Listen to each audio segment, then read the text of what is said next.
Excuse me.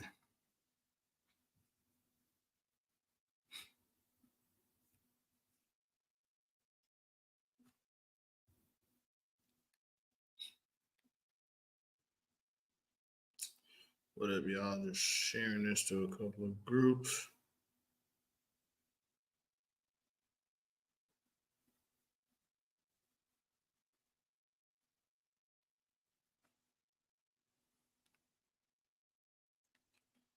Give me a second. Let me just. Here's how you do it. Oh.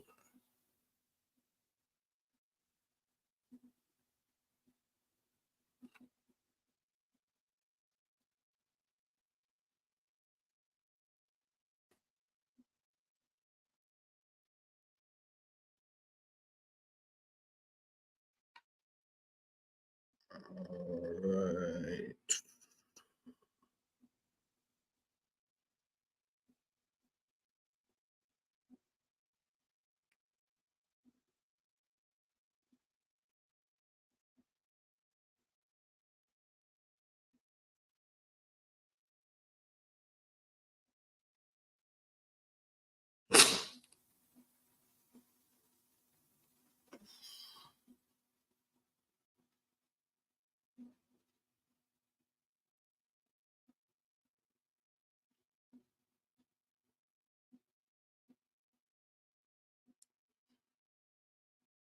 All right, how y'all doing? Give me a second, just sharing this around. Do me a favor, share the video.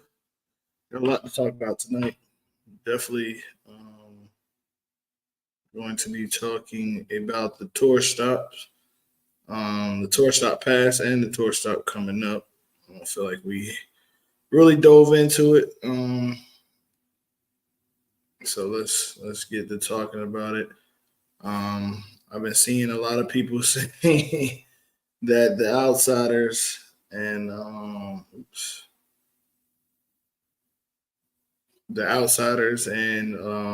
Southern Asylum is going to be the match of the night day. Um, it's kind of cool. Kind of cool when you start seeing people. A lot of people been saying that, so I find that definitely very very cool.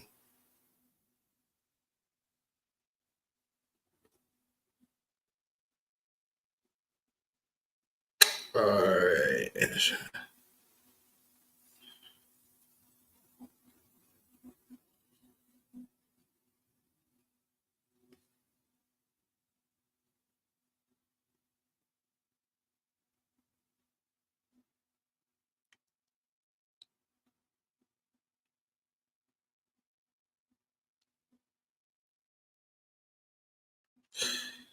All right.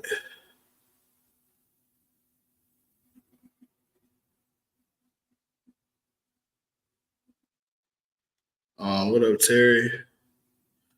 We definitely had an interesting conversation in our group chat and our outsiders group chat.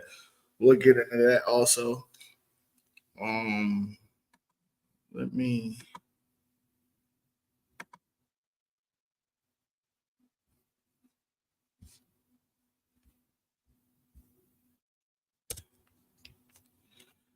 Yeah, let's.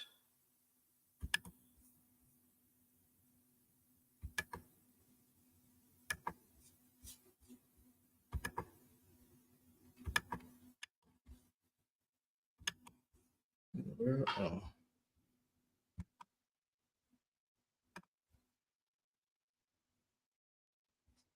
okay.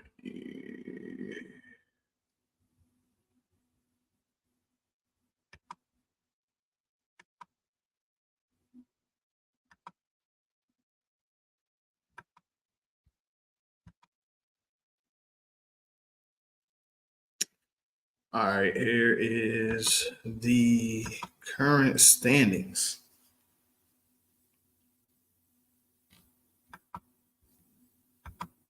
Move that so y'all can see it. All right. So last tour stop. Um, last tour stop we had Dirty South beat Southern Asylum 28-12. We had Top Shelf Stunners fall to High Caliber 30-10.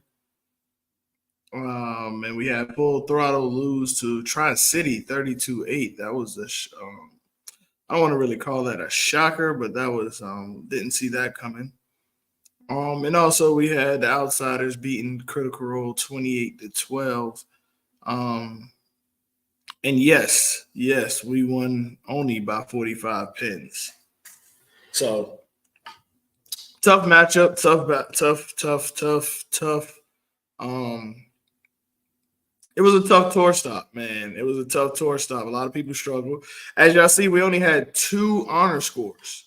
Only 2. Tyrone and Richard Moore shot the quietest 300.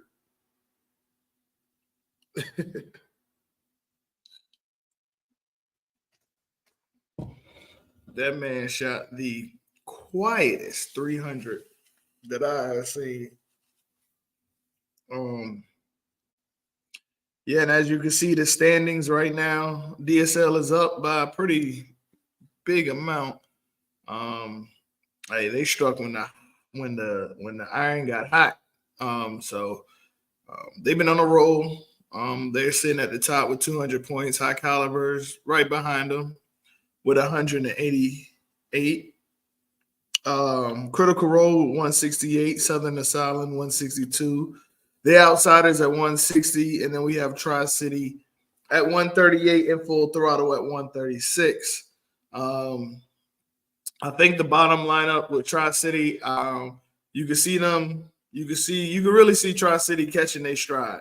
You can see them starting to figure it out. I'm looking forward to seeing what they're going to do next season.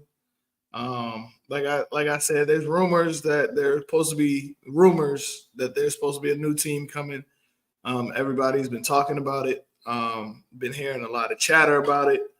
But we gotta wait and see, because the division is tough, as you can see. Is very close. Tri City definitely is trending in the right direction. Full Throttle, I'm sorry, not Full Throttle. Let me zoom out. I'm sorry, I forgot. Top Shelf is sitting at 128. Hold on, let me try to blow this up and move it up.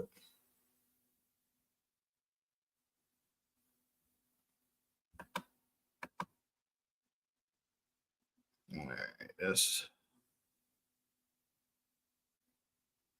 thing is super sensitive.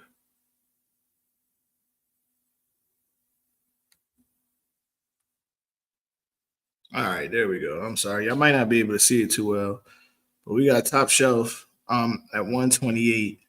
Like I said, I still, Top Shelf is still figuring it out.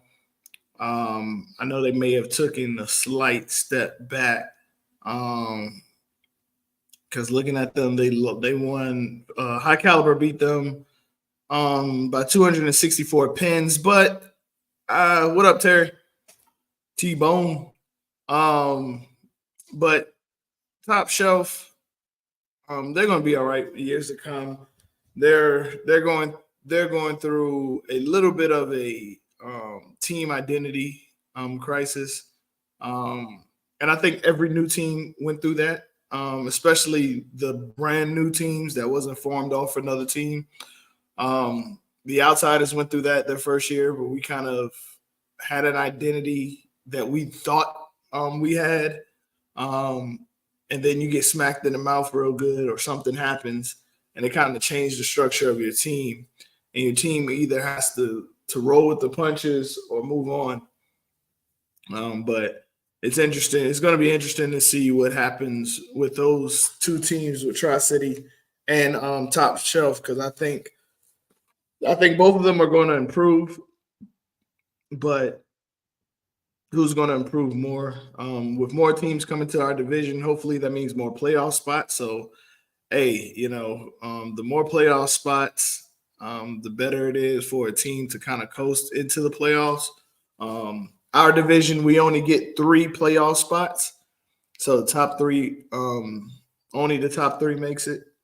And then you have the outsiders, Southern Asylum, Critical Role, and High Caliber kind of lingering around. Third place right now is Critical Role, which is only separated by 8 points. And they're only behind, Southern Asylum is only behind them by 2 points. So, yeah. And then the crucial, this week, we have these are the matchups this week. Starting off probably on the low end, 1 and 2 will be us and Southern Asylum. Looking on the chat, everybody's picking that as the matchup of the day. I think this Critical Role Full Throttle matchup is going to be fun. Full Throttle is always turnt. They're always turnt.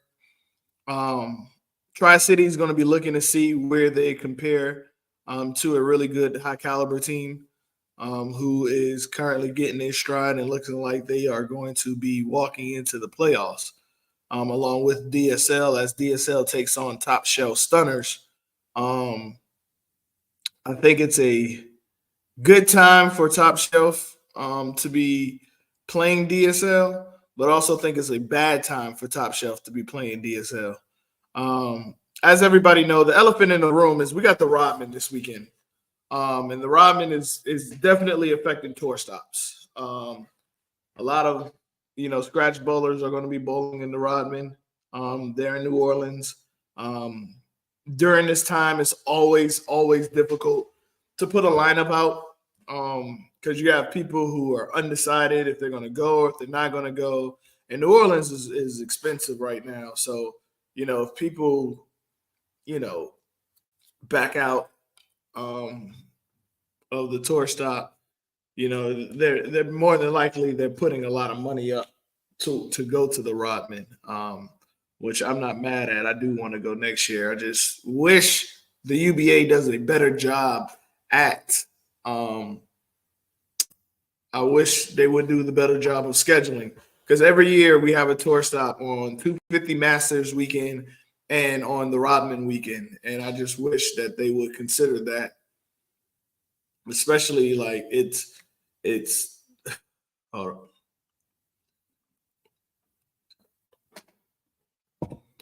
The UBA is getting to a point where they don't care about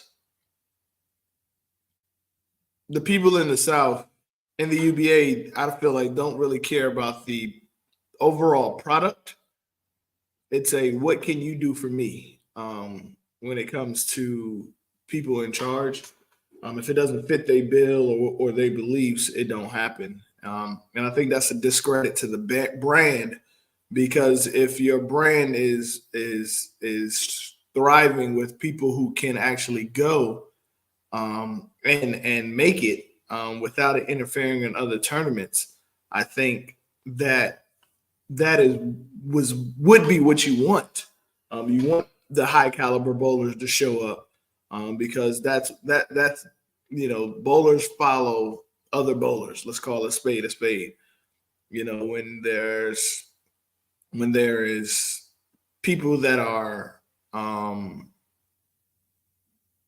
when there's high average people who can score, they normally have a following behind them. And then if you think about it, if they can make it to the tour stops, then more people would want to bowl the tour stops. I just think that the UBA does a discredit sometimes to the actual brand of the UBA, because you want to gear it toward the scratch bowlers, but if you gear it toward scratch bowlers, you got to make sure the scratch bowlers are going to come. And more than likely, they're not going to come when they have these type of tournaments, like the Rodman and stuff like that. So I think we got to be a little bit more considerate with the scheduling, especially like having tour stops on Super Bowl Sundays. Like who idea was that? Like why is that? That doesn't even make sense. We some leagues don't even they cancel that day. So I guess because I guess the only thing I can think of is maybe I don't know. I don't know. I don't know. Maybe because they're in Carolina and their team is the Panthers and they're never going to go to the Super Bowl. Maybe that's what it is. I don't know. But getting back to the tour stop, like I said, we have a tour stop at Boulevard Lanes. So I'm looking forward to it. Boulevard Lanes is normally a high friction house, I think if I remember correctly. But it has a playable shot. So I'm excited. I'm excited for our matchup with Southern and Silent. And I guess with Southern Asylum's history, they're known to be able to catch fire. So they're definitely a dangerous team. They are to me they're a fan favorite team because every time I turn around, they're ranked higher than the number one team in our division. When Critical Role was the number one team before DSL took over. But I think people, I don't know, they really love Southern Asylum and North and South Carolina. I just don't get how you could be ranked above the number one team in your division. I don't understand that. Unless somebody seriously doesn't like Critical Role. And that could be it. And shout out to Sam and Panda. They're building their pro shop out here in Georgia. Can't wait to see what that looks like. That is a dope. I seen Sam posted a picture, but that is extremely dope. Shout out to Sam for that.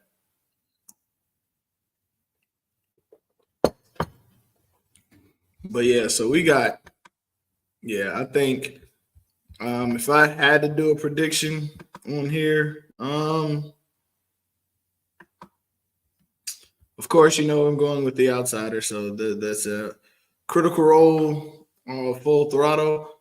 I think, like I said, I think that's going to be a fun match. Critical Role normally get live.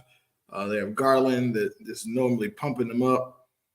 Critical Role does have some people that can match their energy down there, Logan. So that one is going to be fun. Tri-City Reapers, I think they're going to be looking to prove themselves. They got high caliber in their home house, though. But Tri-City does bowl well at Boulevard, especially since they're only like 15 minutes apart. But Tri-City does bowl well at Boulevard. And the DSL, like I said, Top Shelf, I think they just, even though DSL, most of their bowlers are probably going to be at the Rodman, I think that DSL will have, they will want to continue the high streak they're on and still have some quality bowlers against Top Shelf. And like I said, and Top Shelf is in the same position as Tri-City. They're going to be looking to prove themselves. But with our matchup with Southern Asylum, I respect them. I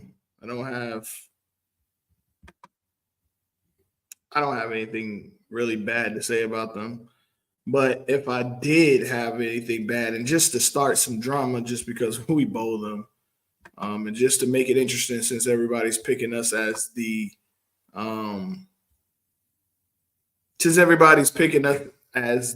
match of the day, let me say this message to Southern Asylum. I don't get y'all, some of y'all. Y'all been walking around with this narrative that nobody picks y'all and everybody goes against y'all. I don't know where that narrative started from. I don't know if that's a motivational tactic for y'all, but stop. It's not y'all. Stop. Nobody's overlooking y'all. Like the beginning of the season, y'all was ranked higher once again than our number one number one team in our division. So for y'all to sit there and keep this narrative that y'all, we've been overlooked and everybody picks us, like, yo, stop it. Stop it, please. Stop it. That fake motivational stuff to hype yourselves up. Just come to the tour stop hype. Don't add nothing that nobody is even thinking. Because for number one, like Casey pointed out in the group chat, everybody, most of the people have y'all picked over us. Like, just stop it. Like that fake motivation of, oh my gosh, we're being overlooked. We're always overlooked. And like, stop it. Just stop it. Nobody overlooks y'all. Nobody. I don't know what, like I said, stop it. Just stop it. Nobody overlooks y'all. Just come to the tour stop ready to bowl. Stop using this fake ass motivational tactic that y'all been using to try to hype yourselves up and just come out and bowl. Y'all a good team. You just gotta get over that hump. You just gotta, figure that last part because y'all right there. You're right there with us. I think where we're just, it's going something to click and it's going to skyrocket both of us. I think that last playoff spot is going to come down to us, Critical Role, and y'all. And this is an important matchup. Because I would like to see, who do y'all have next? Who does Southern Asylum have next?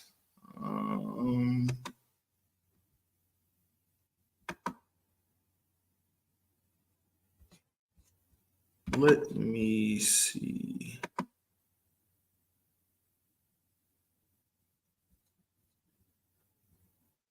Nope, that ain't it. Nope, that ain't it. I'm trying to see who. Anybody know in the chat who Southern Asylum bowls next?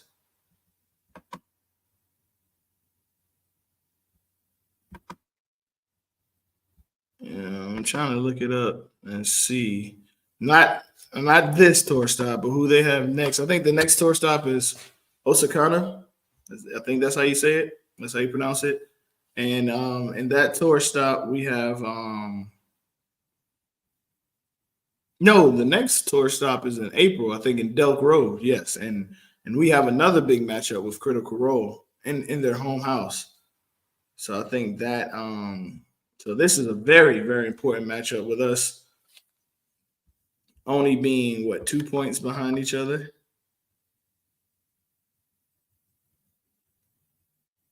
Yeah, with us being 2 points behind each other, we have an important matchup with y'all this one. So we can't even look forward to Delk Road or Osakana because we have you. And what number are y'all? Y'all are number 7. And y'all. Oh, y'all have Full Throttle next. So y'all have Full Throttle at Delk Road.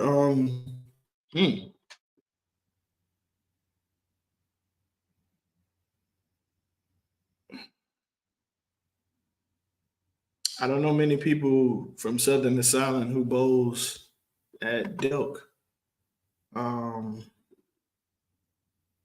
But yeah, Critical Role, Full Throttle and Southern Asylum right after this. And that can easily be a trap game, but we have Critical Role, so we can't play. We have the next two teams, the next two tour stops is the next two teams ahead of us, Critical Role, Southern Asylum. So we're not coming to play. But all that fake motivation of, y'all been overlooked, stop it, please. Like, that don't even make sense. Like, stop it. I don't even know. Next subject, stop it. So that's it with the tour stops. I think Terry is still up here. I hope he is, because Terry started a very interesting conversation in our Outsiders group chat, where the actual once again we started talking about tournaments, starting about how to fix bowling itself. The thing is with bowling and tournaments, once again, I just think that the people that want to, compete will compete. Um, and it seems to be a lot of conversation now. I seen I seen JoJo post a comment saying, "How come we don't ever see these bowling gurus at sports shot and scratch tournaments?" Which is a very good point. Um, why I don't understand. EK also expressed some things about tournaments that he posted. He had some very great points about it. Um, some people feel like there's no way in actually fixing these tournaments. I think there is. I think we can. I think, but we got to be willing to try something new, and we got to be willing to accept that it's not going to be great, that it's going to take time. This system was built a while ago for handicap. Come to find out, I just found out over the weekend that the people who play golf be having the same problem with handicap. I didn't even know that. So that's interesting to know that we're not the only sport fighting handicap. But I think I think I saw what's his name? Dre. I saw Dre post something earlier where he has an eliminator and he has two division. What I think it was a 215 and under and a 215 and over division. And I think that's it right there. That's what I believe will has to happen. You have to have. I mean, don't get me wrong. You can still have your regular tournaments. You can still have your handicap tournaments. You can still have your scratch tournaments.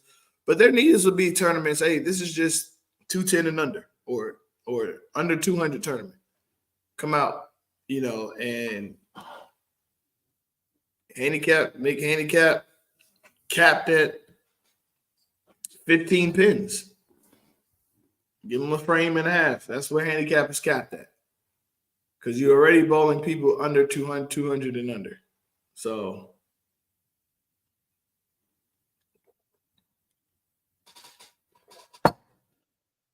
yeah, I think that is another way. I think another thing that we can do. Oh, another thing too. Spread the word. Um, Let me get the date. We already know May 18th is the tournament at Conyers.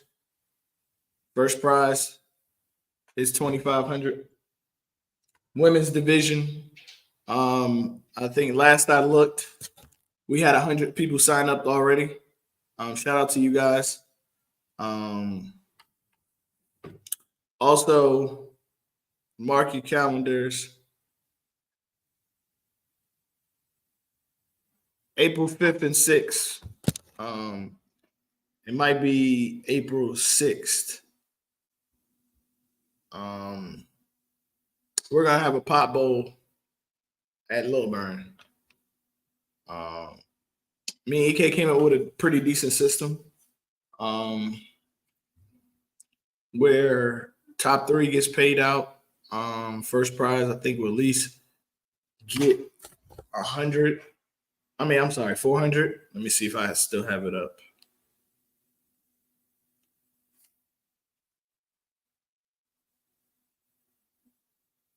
I don't know where he sent that to me at.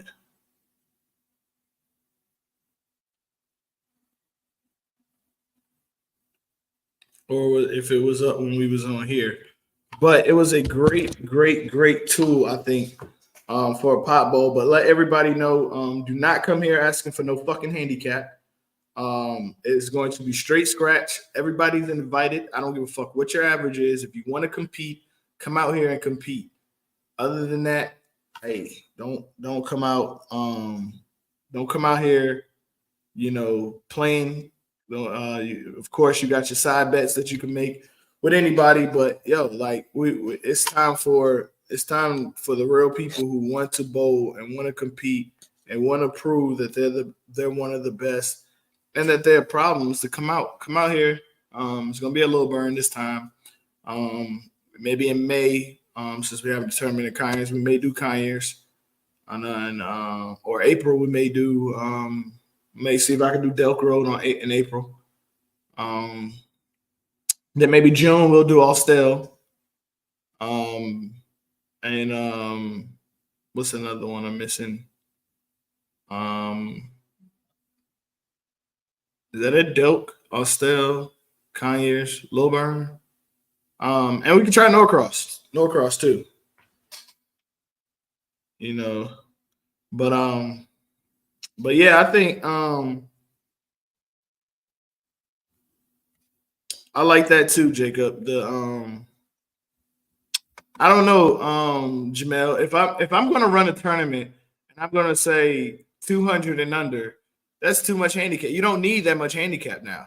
Like there's no need for that. I think, like I said, I think the max handicap should be 15. Like if we're going to try to figure out a way to fix these handicap tournaments, the idea is to take the handicap away. Um, so I don't even want them. I don't even want them to have handicap to the point. Like, because if we do 200 and up, then of course it's going to be straight scratch. But I guarantee you that there'll be more people at the 199 and under tournament than the 200 and over because people just don't like to compete. But another thing that I would like to see happen.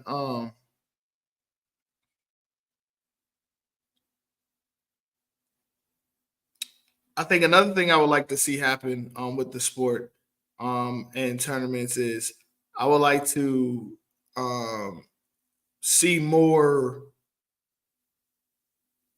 How can I word this? I'm trying to figure out how to word this. I would like to. I lost my train of thought. I forgot how I was going to word it, but yeah, the idea is to like kind of get rid of handicap. Like I don't even want the handicap. And you're right, handicap equals the entries. But that's only because that's all we have. Like we have to understand that in order for it to grow, it's going to be a trial and error. Ty had his tournament last weekend, the one ball and the doubles tournament, the mixed doubles tournament that he had. But Critical Role threw a scratch series doubles, and they still had 40 teams. So that's 80 people still showed up to a scratch tournament with a handicap tournament going on. That's still a good. That's still good entries. That's still good numbers. So we're already proving that it can work. Oh, here it is. Another thing that I would like to see happen. More stuff kind of like the 250 Masters tournament. Um, have a tournament where people have to earn to get into it. Um, I know 250 is a little bit crazy, but I think we should have more tournaments where people earn. You got to earn to get into it. If there's more exclusive tournaments, then people would. I think people would come. People would participate. Because let's just say, hey, you got to be 215 and above to enter this tournament, and this tournament first place is paying. Let's just say it's like mine. First place is paying $3,000, and the only way to get into it is that you have to average 215, or I know that's a little high. Let's just say 210. And if they average 210, that still makes the bowler have to strive to get into these tournaments, because a lot of the handicap tournaments, and like we talked about on the last show last week, a lot of people don't want to. A lot of tournament directors don't want to put up their own money, and that's something that we at ProFat Bowling are not scared to put up our own money to fund these tournaments. And that's that. If you talk to a lot of tournament directors, and even Dougie was in the comments, and he said he would never do that. That is crazy. How people react, but we've done it and we've been successful with it. So it's one of those things, like I keep saying, we have to put ourselves out there, and it has to be a grind. Like we can't We can't get mad at it's only a little bit now and a little bit. If we keep doing it and it will grow.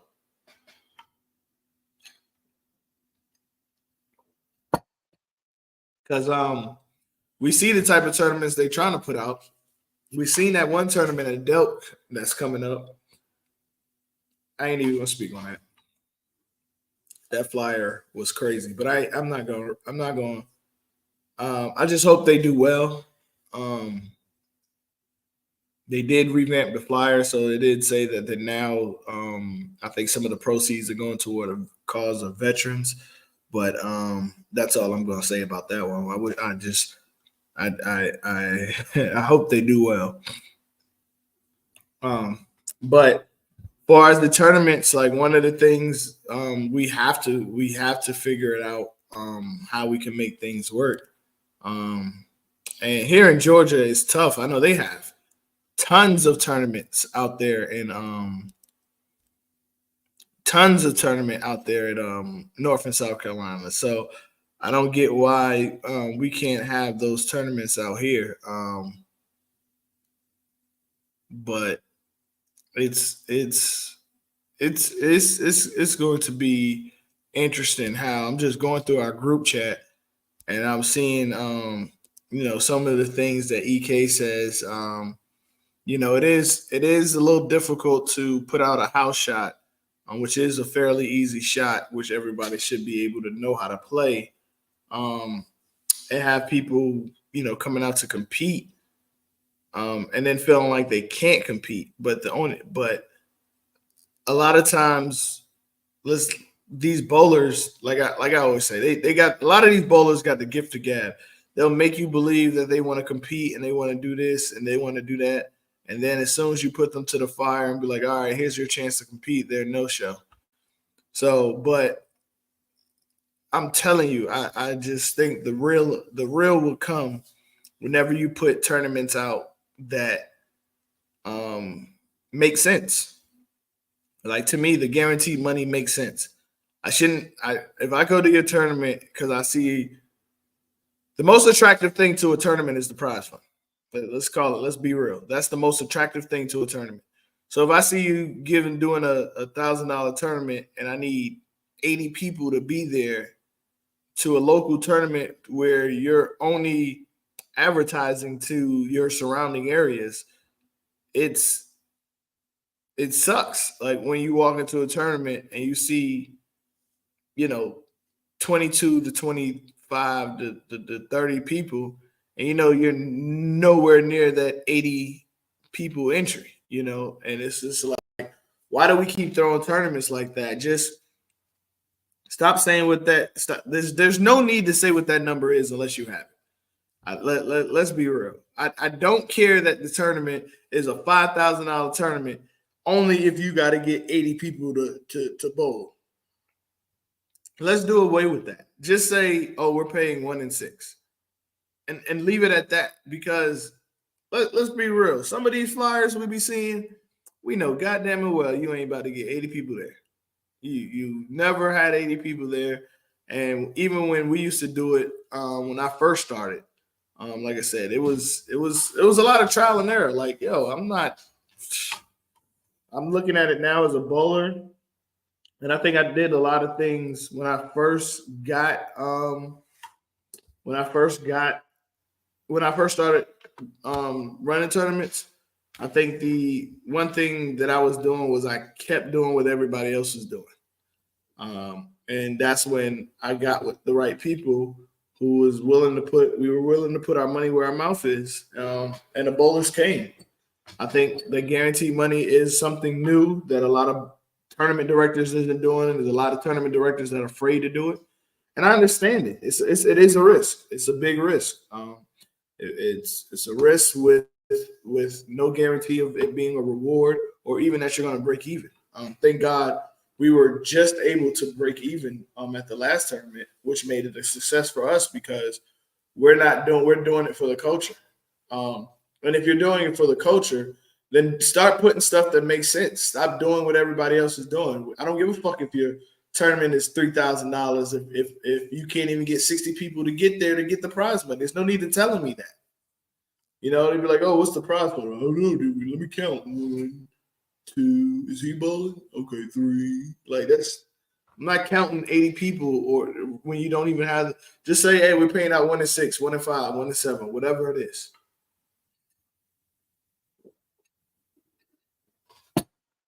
Like it's these tournaments, and some of these tournament directors and these sandbaggers that's been out here for a while that just keep on throwing sand. It's. I mean, it is getting ridiculous, and I can see where certain bowlers get frustrated. I can see why bowlers don't even want to bowl in tournaments. I only bowl in tournaments because I feel like it makes you better. It's a great expensive ass practice to really see where your game is at when it's time to turn on. Certain people, one thing that I just started doing with somebody, I think it was Nick Reed, who told me like, "Yo, start practicing with just one lane so you can get that transition faster." A lot of times too, um, I just started practicing with a couple of open bowler friends. Um, they be really bowling, I'll be practicing, and the reason is because I want to see the lanes get mocked up to kind of simulate what I sometimes see in practice. I mean, in tournaments. So stuff like that is why I love doing tournaments. It's a great way for me to see where my game is at, what I need to work on. It's a great reality check too. That's for goddamn boy. A tournament, a bad run in the tournament will.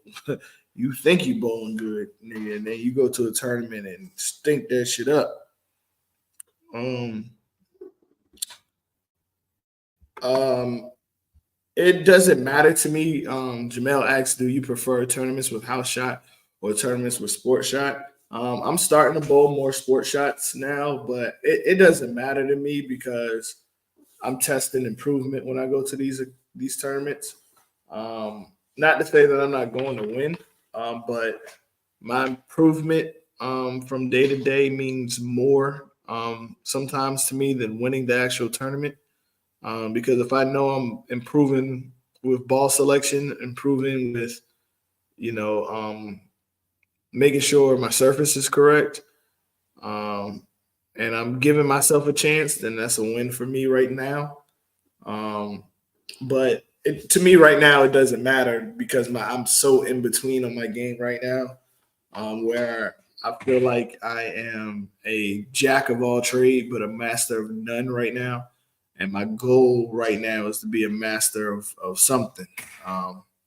So I do enjoy bowling, the challenges of bowling on a sports shot. So right now, it doesn't matter to me. I would love to see what y'all put in the comments for this question. Which one do y'all prefer?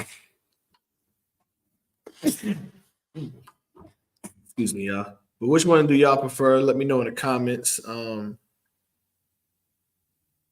Yeah, I definitely agree. We can definitely see that some of these house shots are turning into sports shots because a house shot one day is different another day at a lot of these houses. It's like playing on the challenge sports shot, which is definitely agree. But let me know in the comments what your answers are. Which one do you prefer in a tournament, a sports shot or a house shot? Um, Jamel said I prefer a sports shot. It helps me with how to adjust to difficult patterns. Like you said, it helps with my game. Yeah, sports shots. I bowled sports shot league on Tuesday. We got Terry who said we hate sport. And I understand some people be like sports shots are difficult, too difficult for no reason at all. And like the U.S. Open, that's why I kind of stopped going to the U.S. Open nationals. Not to say that I wouldn't never go. It's kind of like, yo, I'm not about to sit there and keep wasting money knowing that my game isn't there yet. And then you don't even put out the pattern. So I don't know if I got the correct balls or not. And I'm coming from Georgia, so I'm not coming with my whole arsenal. I'm coming with a couple of sanding pads and stuff like that. But it's in Vegas. You're trying to have a good time. I'm walking around the strip mad as shit now because of that shot. Just pissed me off. But I think sports shot definitely teaches you more than a house shot does. So let me know in the comments which one do y'all prefer, sports shot or house shot. It's tournaments. We're also going to be bringing back the bat tournament. I don't know if I've told y'all already, but each location is going to have 2 stops, and one of the stops will be a sports shot. So we're going to do 1 house shot, 1 sports shot. My tournament that we're throwing in May, it will have a recreational shot, which means it is another version of a house shot. It just won't be Kanye's house shot.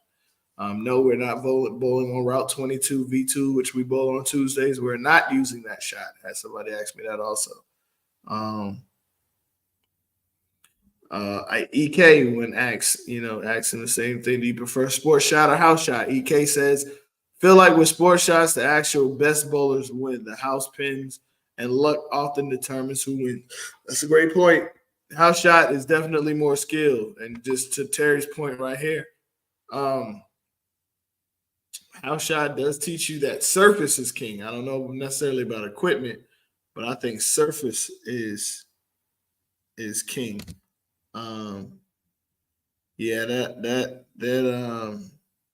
Route 66 is I don't know. It's kind of weird because Cayens is a type of building that kind of holds heat and holds moisture in there, so it gets humid when it rains, or it can get humid depending on the weather outside. So it changes from time to time how the lanes are. So you kind of, at Cayens, you kind of on that sports shot and then on those high friction lanes, kind of have to go into every week like it's the U.S. Open. Like we don't know what we're gonna get, especially when it rains. Jamel said I also like bowling sports shots. Get into blind, meaning they don't tell you the pattern they're using. I mean, not telling me the pattern, and I know it's. Yeah, that one's tough for me. I'm not gonna lie, that one is extremely tough. But with these tournaments, I think as a community, we have to also understand that just because we're starting something new, that does not mean we're ending anything neither. With a lot of these tournaments, we can start new things and still have your handicap tournaments. You can have your regular handicap tournaments, but let's have a 199 and under tournament. Let's have a 200 and above tournament. Start making these exclusive clubs. Hey, you gotta bowl this.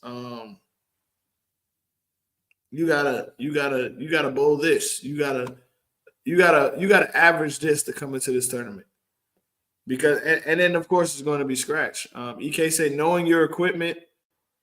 Knowing equipment, lane play, and making shots should determine who wins at a tournament. And that is correct. That's bowling in a nutshell. Make shots, knowing your equipment, seeing your adjustments, and you should win the tournament.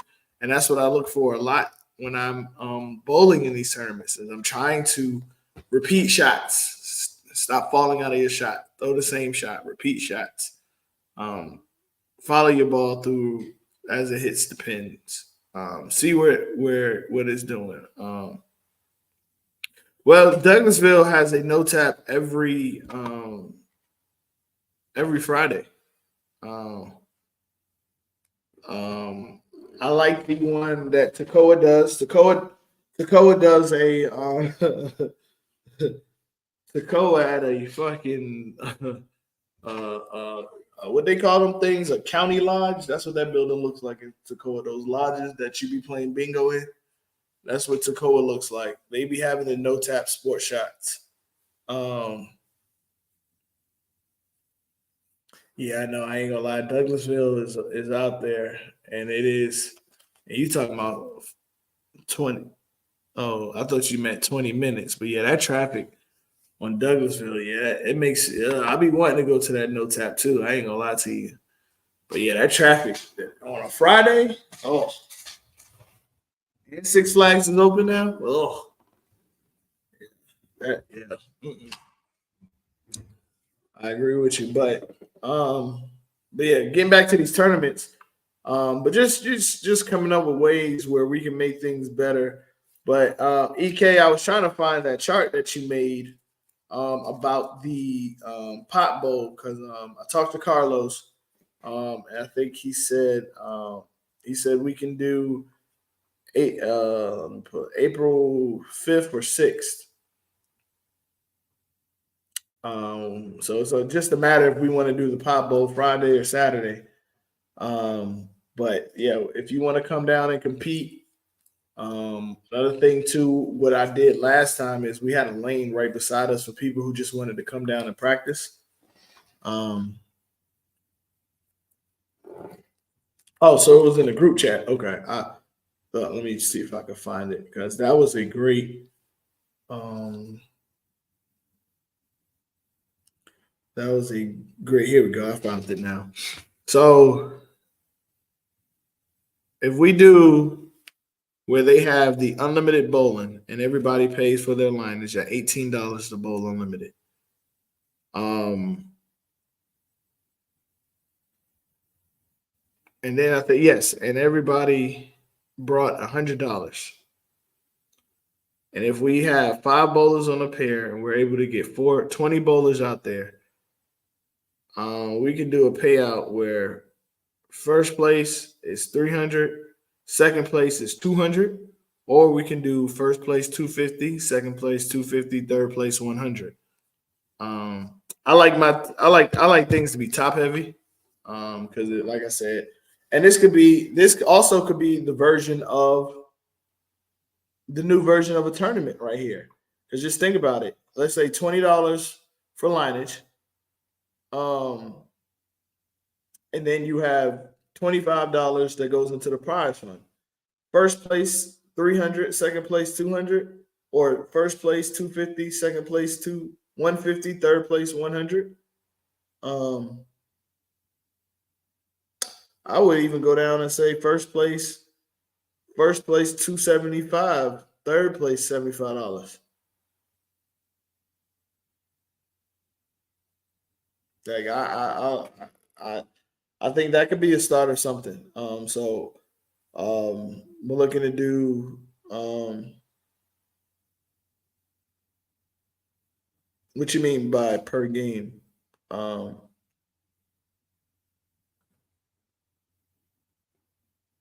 because that will pay out per game. So it's pretty much 25 a game.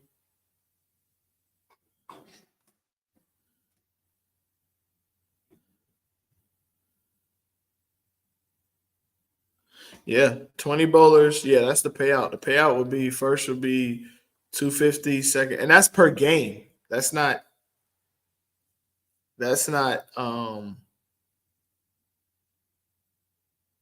yeah, that's I believe that's per game if I'm saying is that right, EK?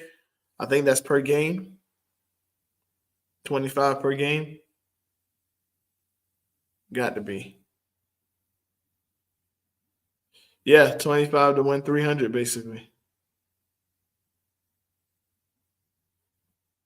Yeah, and that's per game. Yeah, not per series. I see what you mean now. But yeah, like and that's how the Pop Bowls that's how we did the last time. Paid out, per game. Because even if you do $100, which would be 4 games, and let's just say you had a 4 game series, um, that's $1,000 for first place right there. If my math is right, 4 games, first place 1,000, second place would be 600, third place would be 400. That's still a decent payout for a tournament, and that's just with 20 bowlers. So think about it like that. So uh, and then you still have your side pots, your side bets. Like there's and then you can do this on a Friday. and then the next day you can do a whole handicap tournament. So it's still, our sport. We still have things that we do. I mean, things that we can do and to add on. It doesn't have to be in replace of. It can be an add-on. And just because you don't like it, that don't mean nobody else is going to like it.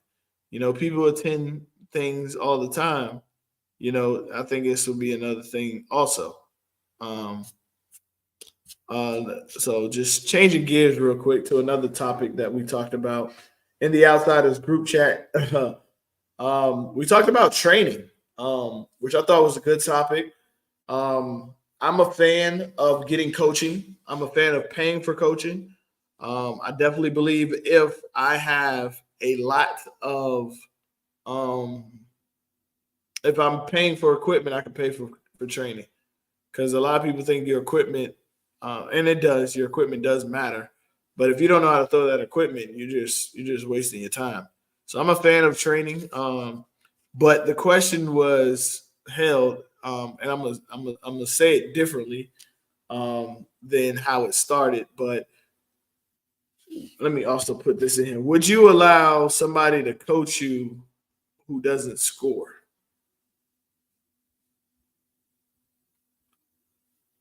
If somebody does not, you know, um, or let's just say you're a better bowler than them, would you would you allow that person to coach you? And I think anybody can be a coach um, in bowling. We type this up.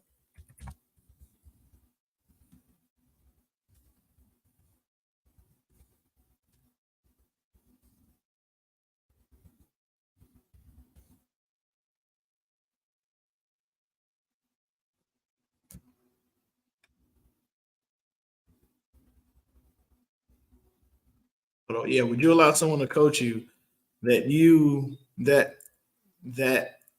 is not a good bowler? Is not as good of a bowler as you.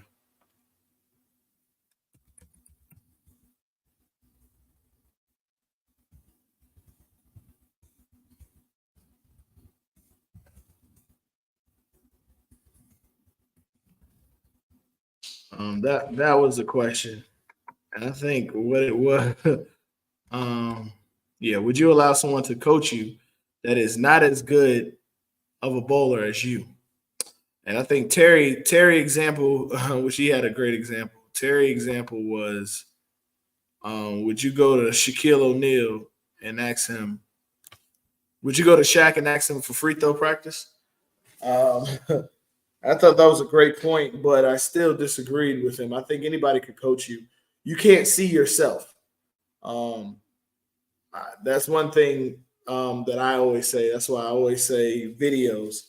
You can't see yourself. I would allow someone to coach me. The person that originally was coaching me when I first moved to this area, I'm better than him now, but he still sees certain things in my game. Um, it's the same thing as recording yourself. You can't see yourself as you're throwing your ball. Sometimes I feel like the people who you bowl with the longest should be able to coach you. Um, it only makes sense to me. I can't see my whole body. They can say, "Hey, dog, you need to move right. Hey, dog, you need to move left. Hey, you dropping the ball." I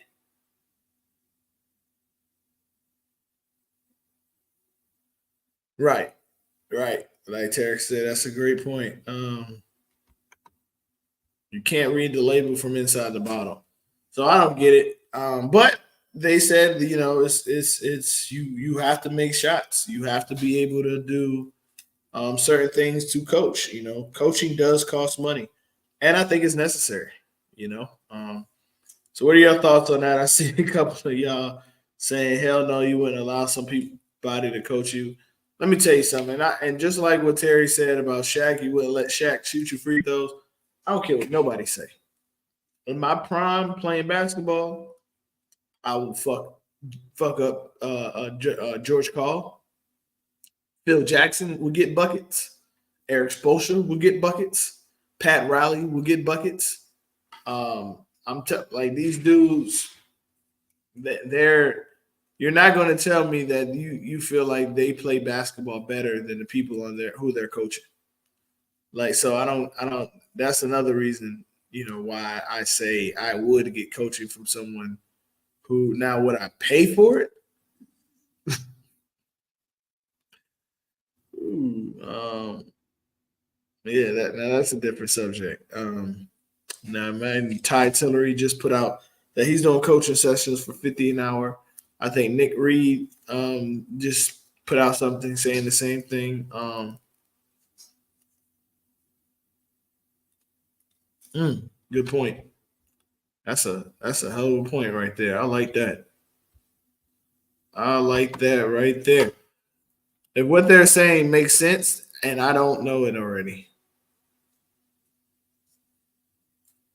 Yeah, I think he's saying if they are making sense, then that means I don't know it already. That's a great point. And it is. Bowling is a mental game. And Tarika said, a good and good is and good and subjective. Bowling is more of a mental game than anything. If someone can help you see and develop skills looking at golf or tennis, etc., half the coaches never even hit the stride if the athletes none of them never hit this stride if the athletes they're coached. Um, Speaking of coaches, I recently had a coaching session with Deontay Fields. Um, I applauded him afterwards because I don't understand. I didn't. It was amazing how well he coached and didn't lift up a ball. Like he was able to deliver instructions for understanding without even lifting the ball, which I thought was incredible. After I looked back on it, I was like, "Damn, he never even touched a ball. He ain't throw a ball or nothing like that. He just gave great detailed instructions on what to do and how to execute, and I just followed that." But what was another subject that we talked about? I'm not going to get into the PBA thing that we talked about in the group chat. but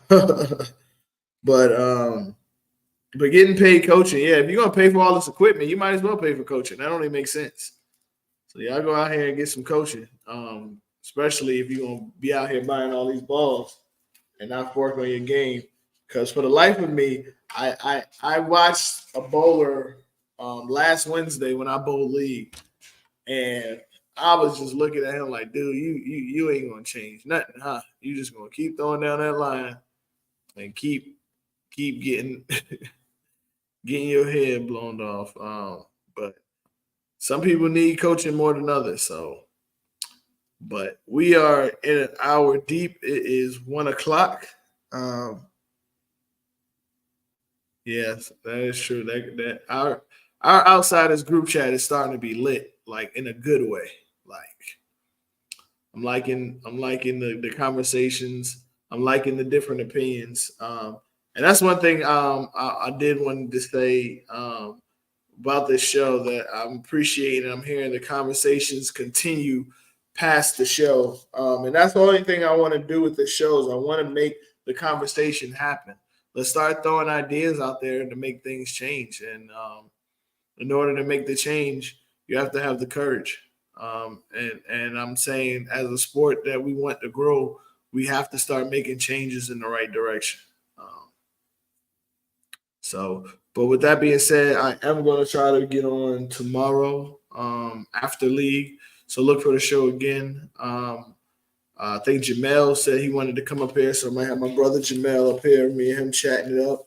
Also, I want to do an episode. EK, if you're listening, I want to do an episode with me, you, Garland, and maybe Jamel, and we talk about men's mental health and how bowling has helped us with our mental health. I seen AJ Rice make a post today about counseling and therapy. For those of you that may be on the fence about therapy, go. If those of you that don't think you need therapy, go. Those of you that need, go. And the reason why I say go is not because I think we all got underlying issues.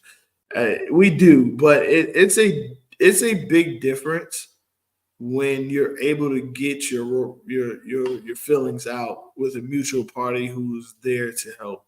I think it is a beautiful thing talking to somebody and when you walk out to your car, it almost feel like a weight is lifted off your shoulder. So I suggest anybody who's on the fence struggling with mental health or games like that, definitely go to counseling. Get some form of therapy. I'm a big fan of group therapy now. I've been in a lot of the group therapy in the VA. And one thing I love about group therapy is that everybody shares, you start to realize that saying that says if you if everybody put their problems in the middle, I bet you'll reach back and grab your problems back. And that's what group therapy helps me with. It helps me realize that a lot of people problems are much bigger than my own. So I'm a big fan of group therapy now. So I see EK and Jamel said he down. I'm gonna reach out to Garland later on, and then we can definitely. I think that conversation will be dope because bowling has definitely helped my mental health, and I've talked to a lot of guys and ladies that has done the same thing. So I just want to dive into that a little deeper. Especially, I know Jamel works at the VA, and then me, Garland, and EK is former military. So it's definitely sometimes a struggle week to week, but it's definitely something in a conversation that needs to happen. And I'm glad that it is starting to happen along with the subjects of these bowling. I see PBAs bringing back certain things that worked in the past. And I just want to, just say, just do something different. Let's figure out how to make our game exciting again. Um, make our kids be like, hey, I want to be like, you know, um, I want to be like Cal Troop when I grow up. But now kids want to be like LeBron or Patrick Mahomes. So but all right, y'all. I'm signing off. Love y'all. Once again, appreciate y'all. Make sure you subscribe and share. I need followers for TikTok so we can get this thing live on TikTok. I think this thing that we're doing, that we have, the bowling community is pretty big on TikTok. And I think if I can get the live on TikTok, which I need 10,000 followers for the TikTok studio, but I'm already halfway there. I'm over halfway there. I got 5,100 plus followers on TikTok. So share my TikTok, like my TikTok for me, please. Also share if you want to catch these episodes. The episodes are on Facebook. I'm sorry, not Facebook. They are on Facebook, but they're also on these episodes is also on YouTube, so like and subscribe the Outside 72 YouTube channel. But yes, the bowling community is very, very big on TikTok, and I think a lot of it is geared toward the TikTok more than Facebook.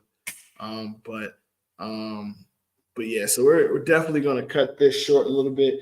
I know there's a couple of people who now that I'm kind of getting my family life settled, is a couple of people I need to reach out to who wanted to be on the show, and I wanted them to, and I'm so glad that they reached out to me because um, I would love to interview them and get their opinions on a lot of things, especially these tournaments and ways to get the future. I know I've reached out, or she reached out, or we've been in contact.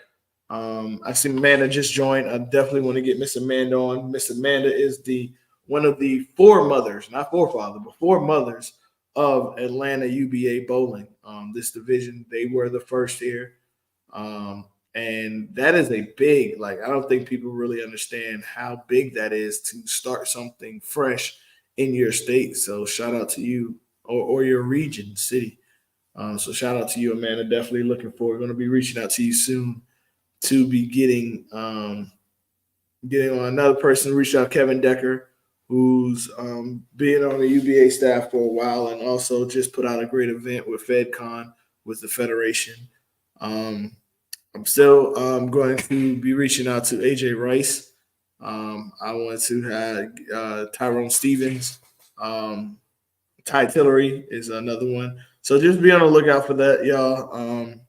We're going to be revving up, doing more episodes. Like I said, a lot of people know what just happened, so I had to deal with some family stuff. And I appreciate y'all for holding me down. I appreciate the people who walked up to me telling me about, that they catch the show. I just would love it for y'all to just like and subscribe and hit that heart button and things like that. Get those engagements up for your boy, So Justin, what up, man? I see you just logged on. We got to get you on the show, man. I would love to hear. I've always heard a lot of the stories about Lil Burn and stuff, and I know you grew up here. I would love for you to see you come up here and share some of those stories, some of the legendary pot bowl games that you had up there, Lil Burn. So we'll talk tomorrow. But yeah, so I'll be back up here tomorrow. Like I said, it's going to be me, EK, Garland, and Jamel. We're going to be talking about mental health and bowling. And then we're going to also get into some UBA stuff because, as Lee said, we got an important stop coming up. Outside is Southern Asylum, Critical Role, Full Throttle, High Caliber Tri-City, and we have Top Shelf versus DSL. So we're going to be talking more about that tomorrow. Appreciate y'all once again. Y'all have a good night.